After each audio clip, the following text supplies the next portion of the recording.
అందరికీ నమస్కారం అండి. నేను మీ Radhika. Welcome to Kommasani presence. ఈరోజు మామిడికాయతోటి ఒక మంచి పచ్చడి రెసిపీని తయారు చేసి చూపించబోతున్నాను. మామిడికాయలు దొరికే సీజన్లో మనం ఇలా ట్రై చేసాము అంటే టేస్ట్ అయితే మళ్ళీ తయారు చేసుకోవచ్చు. అన్ని సీజన్స్లలో మామిడికాయలు ఒకవేళ ఇప్పుడు దొరికినంత టేస్టీగా అయితే ఉండవు. మరి ఎలా తయారు చేసేసుకోవాలో చూద్దామా. ముందుగా మామిడికాయకి పెచ్చు తీసేసి ముక్కలుగా కట్ చేసుకొని వేసుకోవాలి. తర్వాత దీంట్లోకి వాడేది వంకాయను కూడా ముక్కలుగా చేసుకొని పక్కన పెట్టుకోండి. మామిడికాయ యొక్క పులుపును బట్టి పచ్చిమిర్చీలని యాడ్ చేసుకోవాలి. పులుపు ఎక్కువగా ఉంటే కాస్తంత పచ్చిమిర్చి ఎక్కువ పడుతుంది, పులుపు తక్కువగా ఉంటే కాసిని తక్కువగా పడతాయి. అలాగే మీరు తినేదాన్ని బట్టి కూడా యాడ్ చేసుకోండి.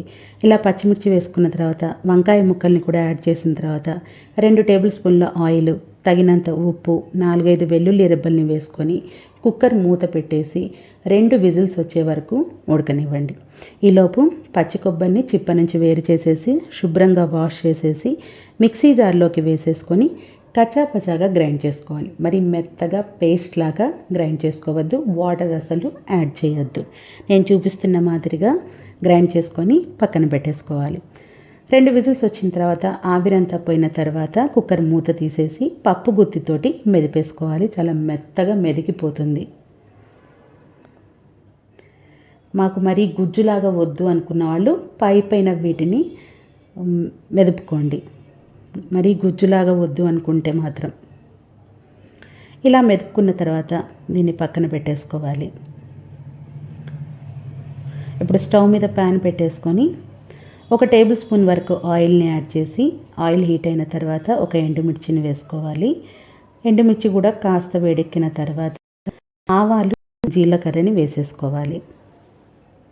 నచ్చితే పచ్చిశనగపప్పు, మినపగుళ్ళు కూడా వేసుకోవచ్చు. నేనైతే వేయడం లేదు, ఆవాలు జీలకర్రని మాత్రమే వేస్తున్నాను. అవి కాస్త ఫ్రై అయిన తర్వాత కాస్తంత కరివేపాకును కూడా వేసేసుకొని ఫ్రై చేసుకోవాలి. తర్వాత గ్రైండ్ పెట్టుకున్నటువంటి పచ్చి కొబ్బరిని వేసుకోవాలి. కాస్తంత 1/2 టీ స్పూన్ పసుపు, 1/2 టీ స్పూన్ ఉప్పు వేసుకున్న తర్వాత ఒక 1/2 నిమిషం అలా ఫ్రై చేసుకున్న తర్వాత పచ్చి కొబ్బరిని వేసేసుకోండి. ఈ కొబ్బరి తేమ అంతా పోయే వరకు ఫ్రై చేసుకోవాలి. తేమ పోవడానికి 1 నిమిషం మాత్రమే టైం పడుతుంది.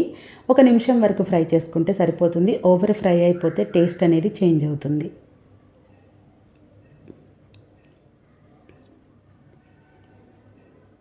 ఫ్లేమ్ని మీడియం టు లోలో పెట్టుకొని ఫ్రై చేసుకోవాలి. ఇలా 1 నిమిషం ఫ్రై చేసుకున్న తర్వాత ఉడికించుకున్నటువంటి మామిడికాయ, వంకాయ గుజ్జుని ప్యాన్లోకి వేసేసుకోవాలి. ఇవి ప్యాన్లోకి వేసుకున్న తర్వాత స్టవ్ని ఆఫ్ చేసేసి 3 బాగా కలిసిగా కలిపేసుకోవాలి.